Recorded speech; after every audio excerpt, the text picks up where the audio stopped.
जय हिंद दोस्तों, नमस्कार। डेली रीड बुक में आप सभी का स्वागत है।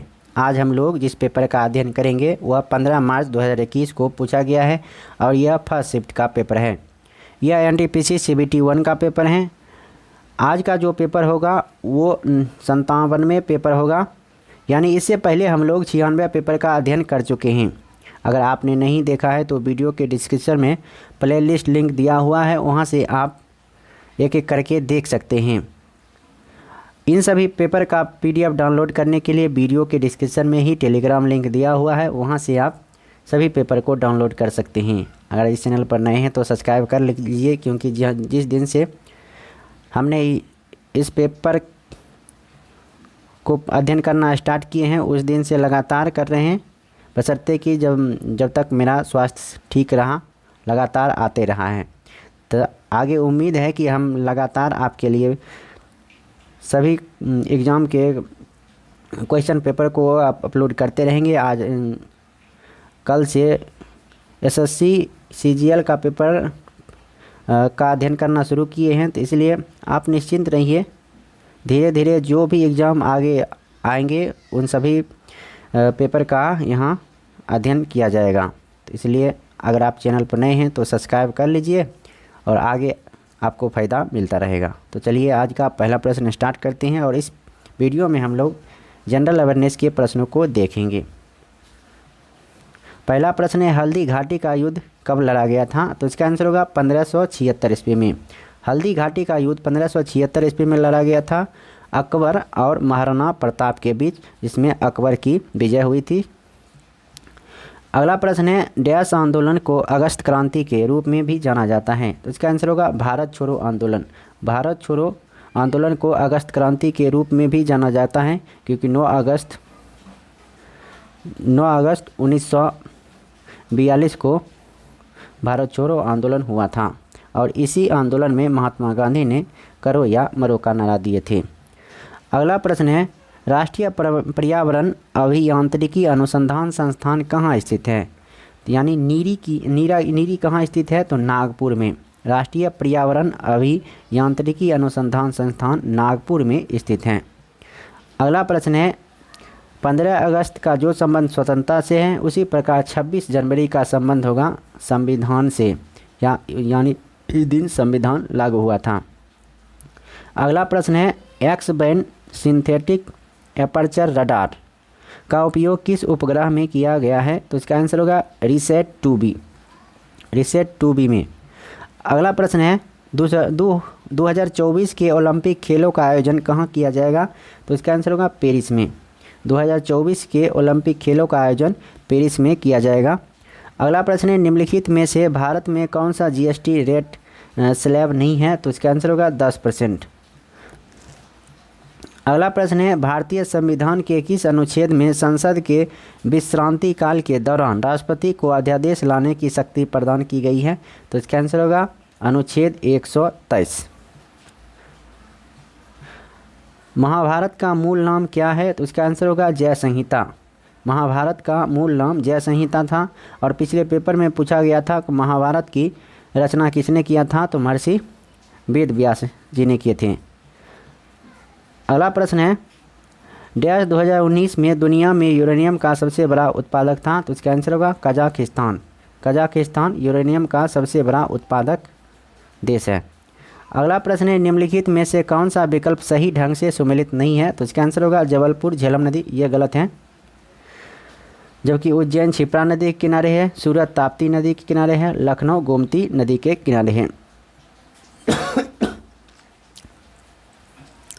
अगला प्रश्न है, निम्नलिखित में से कौन अकबर के दरबार में सर्वोत्तम हस्तलिपिकारों में से एक था, जिसे जेर्री कलम यानी गोल्डन पेन की उपाधि से सम्मानित किया गया था? तो इसका आंसर होगा मोहम्मद हुसैन।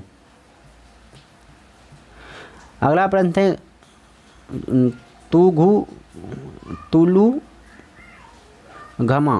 तुलु घमा क्या है? तो इसका आंसर होगा बाबर द्वारा इस्तेमाल की जाने वाली सैन्य रणनीति। अगला प्रश्न है, निम्नलिखित में से कौन सी महारत्न कंपनी है? तो इसका आंसर होगा Bharat petroleum corporation of India, ये महारत्न कंपनी है। अगला प्रश्न है धौलावीरा डैश राज्य में स्थित है, तो इसका आंसर होगा गुजरात में। धौलावीरा गुजरात में स्थित है, इसका स्थानीय नाम कोटडा टिब्बा है। अगला प्रश्न है माउस और डैश भी इनपुट डिवाइसों के उदाहरण हैं, तो इसका आंसर होगा स्कैनर। माउस और स्कैनर इनपुट डिवाइस के उदाहरण हैं। अगला प्रश्न है all England open badminton championship 2019 पुरुष एकल श्रेणी का खिताब किसने जीता है, तो इसका आंसर होगा केंटो मोमोटा। अगला प्रश्न है पीएनजी फाइल डैश फाइल होती है, तो इसका आंसर होगा image file. PNG file image file होती हैं। अगला प्रश्न है भारतीय संविधान की दूसरी अनुसूची इनमें से किससे संबंधित है, तो इसका आंसर होगा राष्ट्रपति, राज्यपालों, मुख्य न्यायाधीशों, उच्च न्यायालय और उच्चतम न्यायालय के न्यायाधीशों का वेतन। दूसरी अनुसूची में वेतन का वर्णन किया गया है। अगला प्रश्न है इनमें से किस भारतीय राज्य का क्षेत्रफल न्यूनतम है, तो इसका आंसर होगा ऑप्शन के अनुसार उत्तर प्रदेश। अगला प्रश्न है कोलकाता मेट्रो रेल की वाणिज्यिक सेवाओं का शुभारंभ कब किया गया था, तो इसका आंसर होगा 1984 ईस्वी में। डैश एक सल्फर युक्त अमीनो अम्ल है, तो इसका आंसर होगा सिस्टीन। सिस्टीन एक सल्फर युक्त एमिनो अम्ल है। अगला प्रश्न है हिमाचल प्रदेश में स्थित लाहुल और स्पीतियाँ घाटियाँ कुल्लू घाटी से डैश द्वारा जुड़ी हुई हैं, तो इसका आंसर होगा रोहतांग दर्रे।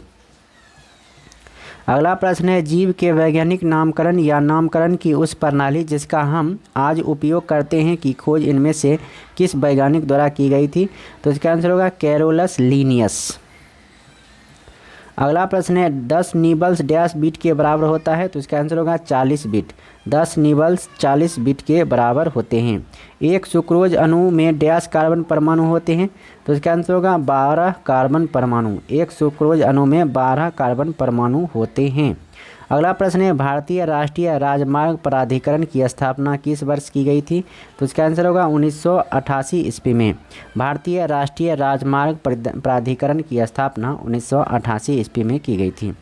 अगला प्रश्न है भारतीय वायुसेना का कौन सा परिवहन विमान मिश्रित विमानन ईंधन पर उड़ान भरने के लिए प्रमाणित है, तो इसका आंसर होगा AN-32। ओजोन परत की मोटाई किस इकाई में मापी जाती है, तो इसका आंसर होगा डॉप्सन इकाई में। ओजोन परत की मोटाई डॉप्सन इकाई में मापी जाती है। उस इंजीनियर का नाम बताइए जो हम्फी के खंडरों को दुनिया के समक्ष लाया था, तो इसका आंसर होगा Colonel Colin Mackenzie. Colonel Colin Mackenzie Hampi के खंडरों को दुनिया के समक्ष प्रस्तुत किया। अगला प्रश्न है दामोदर घाटी निगम डैश का संचालन करता है, तो इसका आंसर होगा ताप विद्युत केंद्रों। दामोदर घाटी निगम ताप विद्युत केंद्रों को संचालित करता है। अगला प्रश्न है निम्नलिखित में से कौन सी झिल्ली संयोजित थैली पाचक एंजाइमों से भरी होती है, तो इसका आंसर होगा लाइसोसोम।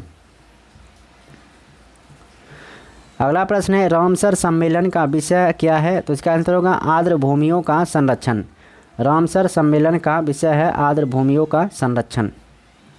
अगला प्रश्न है 2019 में इनमें से किस देश में G7 देशों के पर्यावरण मंत्रियों की बैठक हुई थी जिसमें ग्रह की स्थिति से संबंधित चौंकाने वाली रिपोर्ट पर चर्चा की गई थी, तो इसका आंसर होगा फ्रांस।